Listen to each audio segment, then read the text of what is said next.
Dernier dossier, et ensuite on en aura fini avec la médecine légale pour cette conférence. C'est un dossier qui s'intéresse aux intoxications par le monoxyde de carbone. Ce sont des sujets, c'est probablement d'ailleurs le sujet de médecine légale qui tombe le plus avec le viol ou l'examen corporel de coups, violences, etc., qui a exactement le même principe et le même protocole que le viol. Donc ce dossier-là, accordez-y beaucoup d'importance, c'est probablement le genre de mouture qui peut tomber. Généralement, ils adorent ça, le monoxyde de carbone, parce que ça se voit, tout simplement. Monsieur Claude F. est dans sa baignoire, en train de refaire l'électricité de sa salle de bain. Un court-circuit se produit, rapidement responsable d'un foyer d'incendie qui effraie les voisins. Ces derniers appellent les pompiers. C'est tiré d'une histoire vraie. Dans quelles circonstances suspecter une intoxication oxycarbonée, une intoxication au monoxyde de carbone? Quelles valeurs sont considérées comme toxiques et comme mortelles? On vous demande d'exprimer ces valeurs en pourcentage d'HbCO. Quelle est votre conduite à tenir thérapeutique? Là, on en appelle au médecin. Dans un foyer d'incendie, quel autre toxique peut être libéré? Finalement, le pauvre Claude F. décède à l'hôpital. L'équipe soignante remarque l'existence de multiples ecchymoses, notamment une qui est circulaire, cervicale antérieure, d'aspect récent. Qu'est-ce que vous allez suspecter et quelle est votre marche à suivre?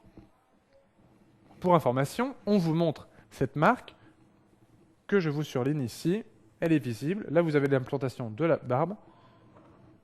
Vous avez l'implantation de la barbe qui est ici, et puis le trait que je vous élimite. Et vous avez la pomme d'Adam qui est juste ici.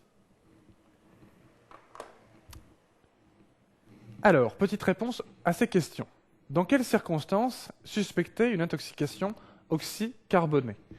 Eh bien, vous avez des circonstances qui sont, on va dire, environnementales, d'autres qui sont d'interrogatoire et d'autres qui sont cliniques.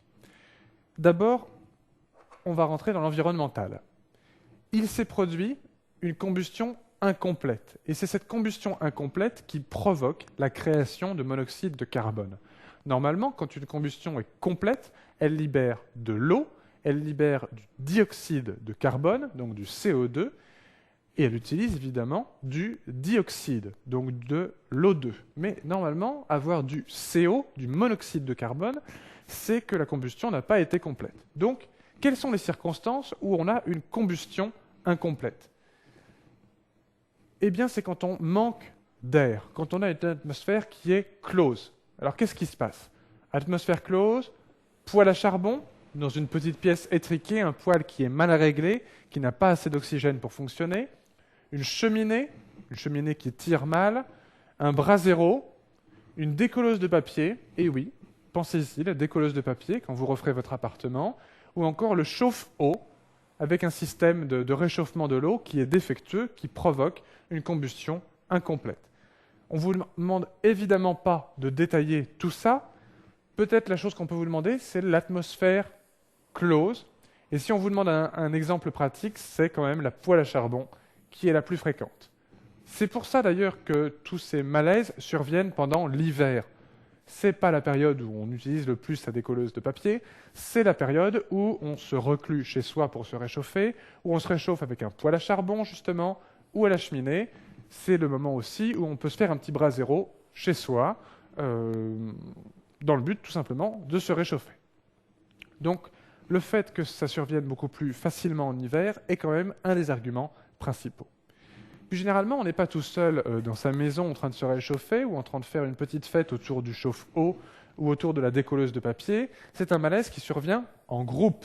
Donc le caractère collectif, les deux termes sont acceptés, groupe ou collectif, est extrêmement important. Un individu malade, bon.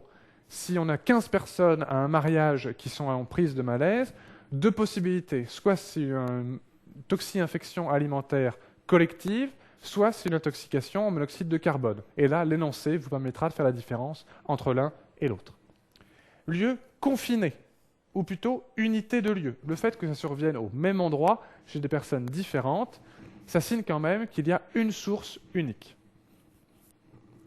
Et puis vous avez une triade clinique, cette fois-ci on rentre dans la clinique, qui est extrêmement caractéristique.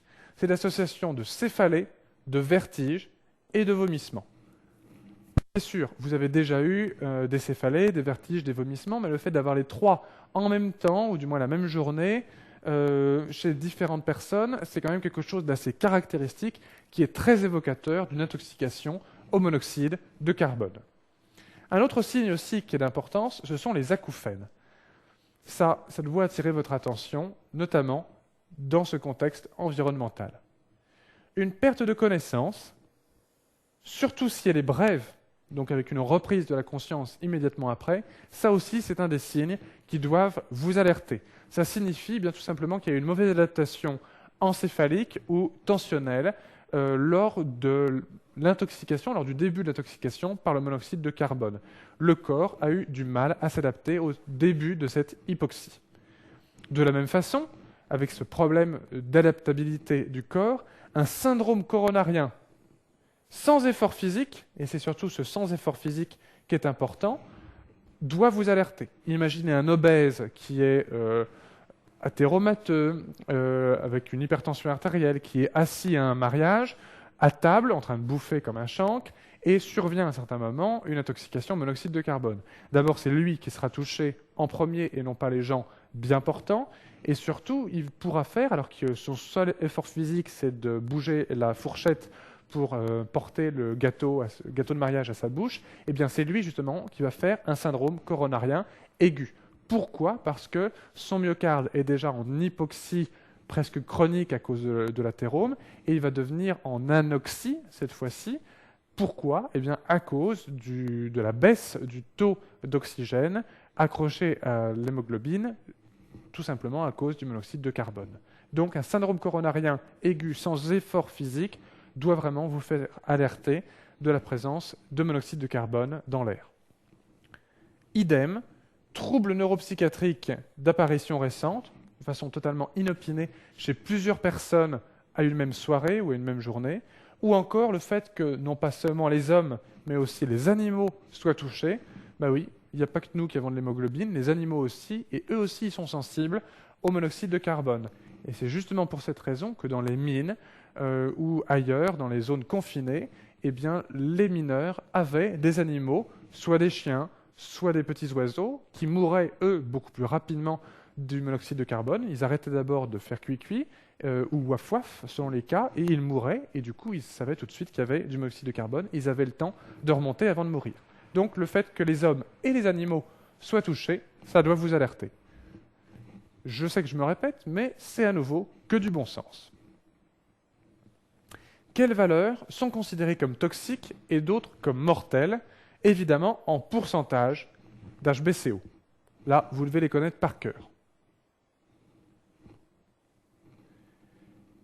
Est considérée comme toxique une dose supérieure à 5% d'HBCO chez les individus non fumeurs, y compris tabagisme passif, est considérée comme toxique une dose supérieure à 10% si jamais l'individu est fumeur, actif ou passif.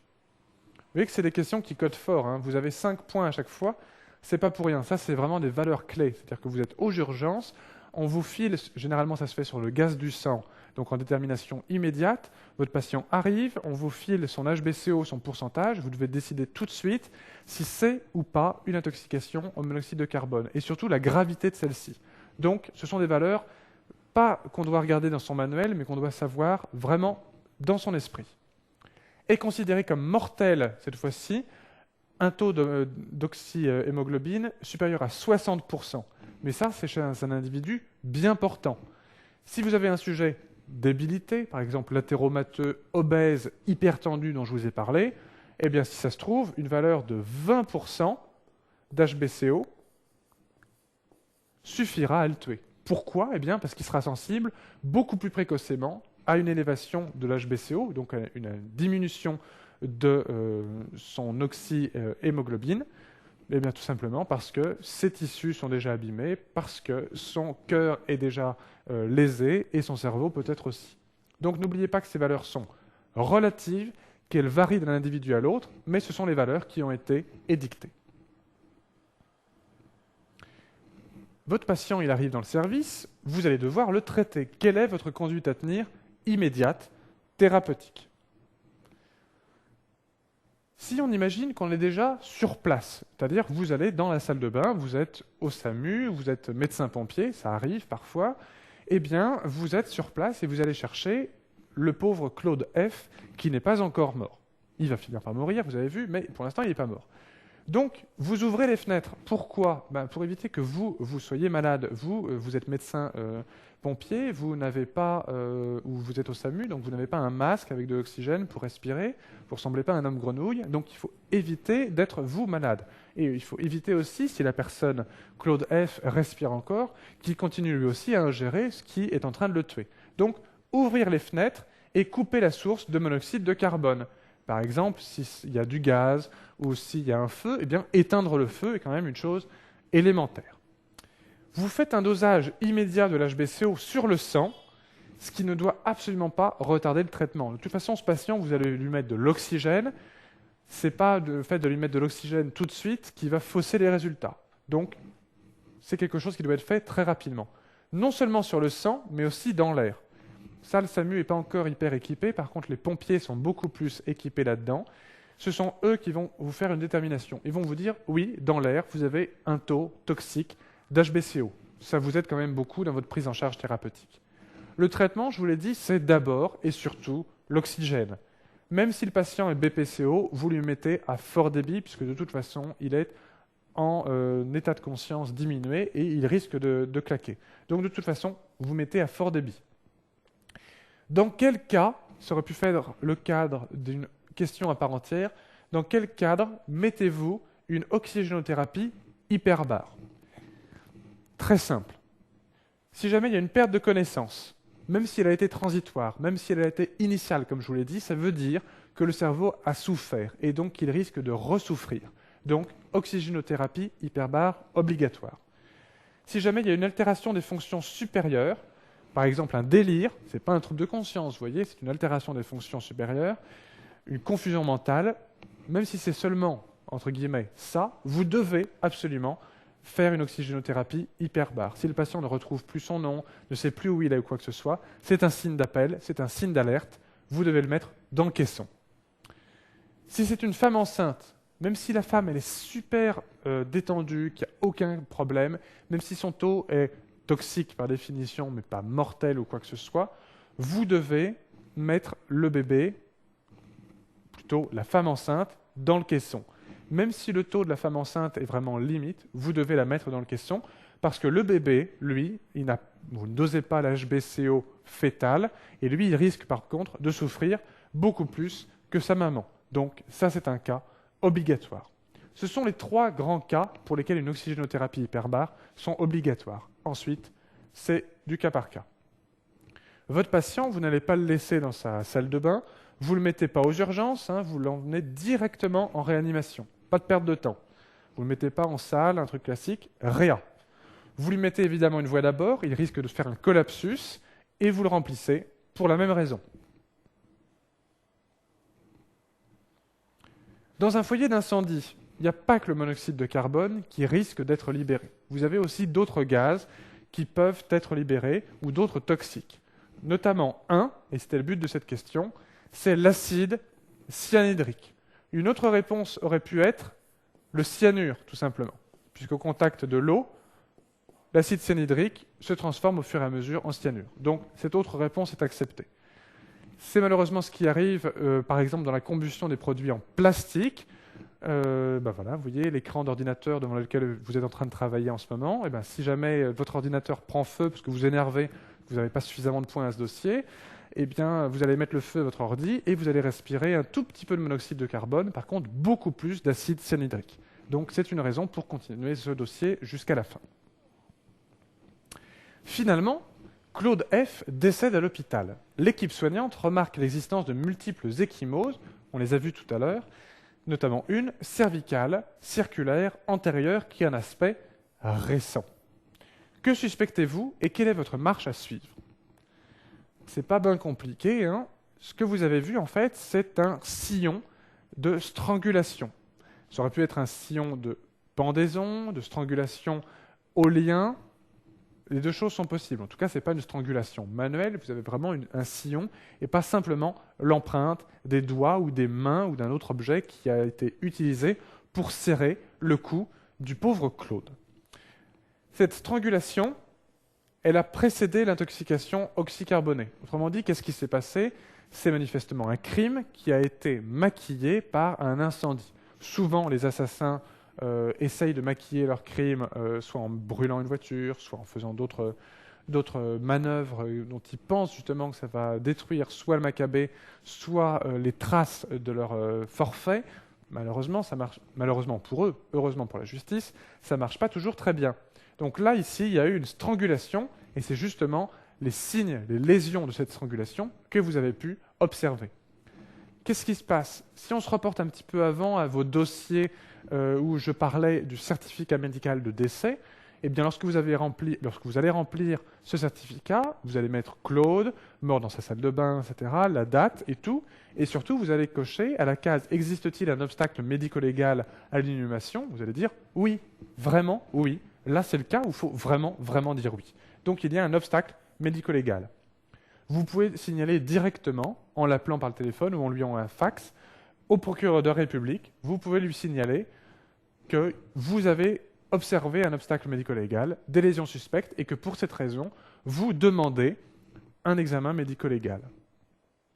Si jamais les restes de ce monsieur vont faire l'objet d'un examen médico-légal, voire d'une autopsie, est-ce que vous pouvez néanmoins utiliser ces organes pour greffer un sujet? La réponse, je vous l'ai donnée tout à l'heure, c'est oui, évidemment. Il faut que le procureur de la République donne son approbation pour faire ceci. Une intoxication au monoxyde de carbone ne pose pas de francs problèmes pour une prise d'organes.